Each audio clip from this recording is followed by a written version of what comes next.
안녕하세요 여러분들. 네, 지포노무입니다. 자, 이번 시간에는 좀 고추를 여기까지 좀 많이 딸 수 있고, 그리고 순머지가 왜 생기는지 원인과 해결 방법에 대해서 제가 한번 세 가지를 알려드리면서 좀 더 힘든 농사, 그래도 고추가 좀 많이 달릴 수 있는 방법에 대해서 설명을 드리도록 하겠습니다. 자, 일단은 먼저 순머지가 뭐냐면은 말 그대로 손이 멈춘다는 얘기입니다. 자, 이게 어떻게 이렇게 되냐면은, 원래 보통 한 6월 한 말쯤 극고온기가 되면은 얘네들이 좀 1차적으로 순머지가 와요. 워낙 덥다 보니까 얘네 자체의 온도라든지 이런 것들이 너무 높게 되면 얘네들이 꽃을 안 피운다든지 해서 열매가 좀 덜 달리는 경향이 있어요. 그래서 이거는 기본적으로 환경적인 요인이 가장 커요. 거기에 대해서 제가 한번 고추를 보면서 제가 설명을 드리도록 하겠습니다. 지금 보시면은, 저희는 보세요 여러분들, 지금 꽃이 계속 피고, 그리고 그 6월달이라든지 7월 중순에 고온기 때도 꽃이 피지 않고, 그리고 열매가 안 달리지 않았습니다. 왜냐면 지금쯤 꽃이 안 피고 열매가 안 달렸으면 이렇게 클 수가 없어요. 그래서 보시다시피 지금 계속, 지금 보세요, 이렇게 지금 달리고, 밑에 달려있고, 옆에 보세요, 저기 달려있죠. 이런 식으로 계속 달려야 좀 더 많은 양의 고추를 수확을 할 수가 있는데, 이게 순머지가 와보면 이렇게 자라지도 않아요 여러분들.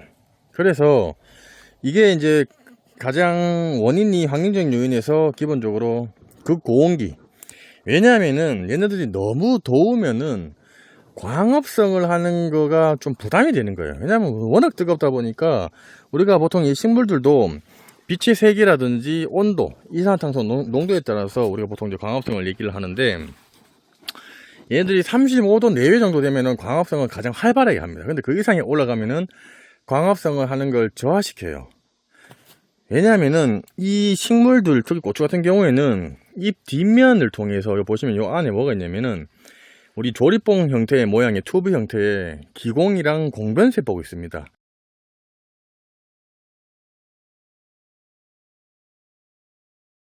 그 기공을 통해서 기본적으로 증산작용을 하면서 수증기가 증발을 해요. 근데 그 공변세포에 보시면은, 우리가 광합성을 하기 위해서 엽록체가 거기 공변세포에 있습니다. 그리고 물도 같이 있어요. 그러면은 이산화탄소가 낮에는 기공이 열리면서 들어가면서, 기공을 통해서 이산화탄소가 들어가면서 그 엽록체에서 물과 이산화탄소가 포도당을 만듭니다. 엽록체가. 그러면 그 포도당을 가지고 기본적으로 녹말을 만들어서 얘네들이 또 밤이 되면은 그 에너지를 잎이라든지 줄기라든지 꽃이라든지 열매 이런 쪽으로, 뿌리 쪽으로 다 발송을 하게 되는데, 이게 포도당의 농도가 많이 이제 광합성을 하게 되면 올라갑니다. 그렇게 되면은 물이 상당히 많이 필요해서 그 포도당 농도를 조절하기 위해서 이 잎의 세포가 뿌리 쪽에 있는 물관을 통해서, 그리고 줄기 또 잎 쪽으로 해서 우리가 보통 올립니다. 기공 쪽으로 해서 물이 또 증발이 되면서 이제 동화작용이 이제 이루어지게 되는 건데, 이 포도당 농도를 위해서 물이 필요하다 보니까 이제 증산작용을 얘네들이 하는 겁니다. 근데 날씨가 워낙 뜨겁다 보니까 밑에 가뭄이 들고 물 조절이 잘 안 되고 이렇게 되면 얘네들이 굳이 그쪽으로 에너지를 쓸 필요 없이 이 밑에 우리가 달려있는 천물이나 두물이나 이런 쪽으로 해서, 이런 고추 열매 쪽으로 해서 기본적으로 얘네들이 생식 생장 쪽으로 해서 종자 번식을 해야 되겠다고 생각을 합니다. 왜냐하면은 계속 꽃을 피우고 열매를 작은 걸 피워갖고 제대로 된 종자를 만들지 못하는데, 이왕 밑에 달린 것만 해서 종자를 잘 결실을 맺자라고 해서 그 에너지를 기존에 달려있는 열매랑 그쪽으로만 충실하게 이제 전환을 하는 거죠. 자, 그렇게 됐을 경우에 이런 식물들이 순머지가 오게 되는 겁니다. 사람 몸도 체온을 낮춰주면서 조절을 하듯이 이 식물도 잎 뒷면에 기공을 통해서 수증기가 날아가면서 이 식물들의 온도를 조절하게 됩니다. 근데 토양에 물이 없고, 그죠? 날씨가 너무 더워. 그러면 얘네들 식물들이 축 처지면서 광합성 하는 것도 좀 줄이고, 그리고 증산작용을 하는 기공에서 수증기가 날아가는 것도 최대한 줄이면서 식물체를 좀 움츠리게끔 좀 활동을 좀 저하를 시키는 겁니다. 그래서 식물들이 잎이라든지 이런 것들이 축 처져 있는 현상이 그런 것 때문에, 에너지를 최대한 줄이면서 수분을 최대한 뺏기지 않기 위해서 이제 그렇게 되는 거기 때문에, 첫 번째는 물 관리랑 너무 고온에서는 기본적으로 여러분들이 노지나 하우스나 기본적으로 관수 시설을 해서 얘네들이, 식물들이 물을 충분히 먹을 수 있도록, 그리고 꽃을 피우는데도 수분이 필요하고 열매를 맺는데도 수분이 필요합니다. 그렇기 때문에 물을 넣어주면서 관수 시설을 해주셔야 되고, 너무 또 고온기에는 옆에 측창이라든지 또 위에 뭐 고온일 때는 얘네들이 좀 더 더위를, 빛을 조금 덜 받을 수 있도록, 너무 고온에 노출되지 않도록 비가름을 이제는 앞으로 해주는 것도 좋기는 좋죠. 근데 그게 실질적으로 이렇게 쉽지가 않습니다, 여러분들. 식물들이 그래도 버티긴 잘 버텨요. 그래서 이제 그런 부분들을 조금 해주시면 좋고요. 그리고 이제 두 번째는 뭐냐면은, 이게 어느 정도 물 관리가 좀 되면서 영양 공급이 좀 또 잘 안 되면은 얘네들도 잘 안 자라요. 왜냐면 우리가 보통 토양 쪽에 이만큼의 식물들의 꽃을 달고 열매를 달려 그러면은 이 고추나무는 다비식물, 그만큼 영양이 상당히 많이 필요한 식물입니다.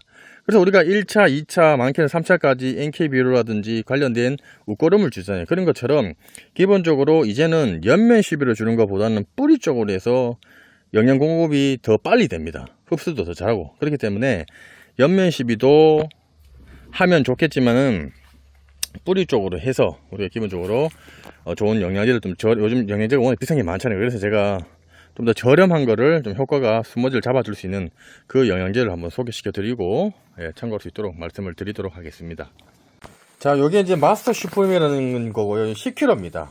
요게 가격은 지금 75,000원인데 이게 여러분들 좀 비싸게 생각할 수도 있는데 그렇게 생각하시면 안 되고, 요게 지금 1kg에 우리가 20단말용을 사용을 할 수가 있어요.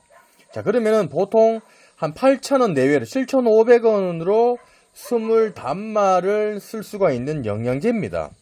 그만큼 가성비고 가격 대비 효과도 좋아요. 왜냐면 이거 보시다시피 요거는 해조 추출물이 들어가 있다 보니까 우리 해조 추출물 자체가 워낙 또 효과가 좋습니다. 거기다가 흡수가 잘 될 수 있도록 해주고, 우리가 보통 살충, 살균, 영양제 같이 혼용이 다 됩니다. 요거는 제품은요. 그리고 여기 보시면은 pH 및 이식에 일정하게 효과적으로 사용을 가능하고, 또 염류 축적 문제를 거의 일으키지 않는다고 얘기를 합니다. 그래서 저희가 이거 쓰고 있으니까 여러분들 참고하시면 되고, 이게 뭐가 들어가 있냐 하면은 보통 이제 여러분들이 뭐 질소, 인산, 가리, 여기 18 들어가 있고, 망간에다가 붕소, 그리고 철, 아연, 구리 이렇게 해서 이제 들어가 있기 때문에 저희가 요거를 지금 꾸준히 지금 쓰고 있고, 특히나 순머지를 좀 짧게 하는데 도움을 받았기 때문에, 그리고 20단말에 7,500원 정도면 정말 저렴하죠. 왜냐면 요즘 20단말용 1kg짜리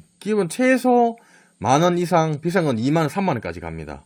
그런데 이거는 효과도 있으면서 순머지까지 조금 잡아주는 그런 거다 보니까 여러분들이 요즘 경기가 워낙 안 좋다 보니까 농자재값이 상당히 많이 올랐어요. 그렇지만 요거는 요거 10kg 다 놓으면은 10번을 사용을 할 수가 있기 때문에 인터넷에 네이버에 요런 데 가서 여러분들 마스터 슈프림 요거 치시면은 한 75,000원 정도 나올 겁니다.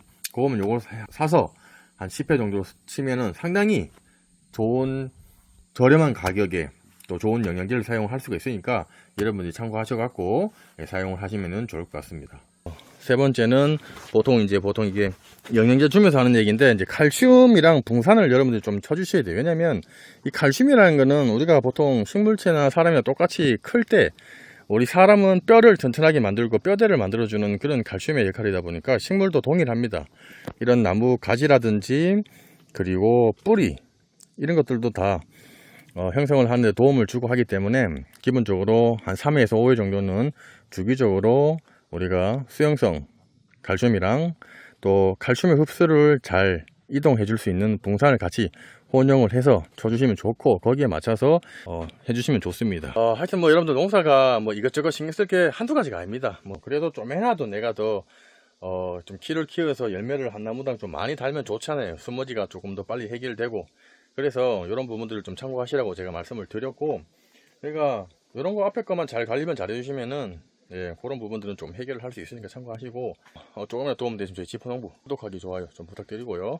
저는 여기서 방송을 종료하도록 하겠습니다. 감사합니다.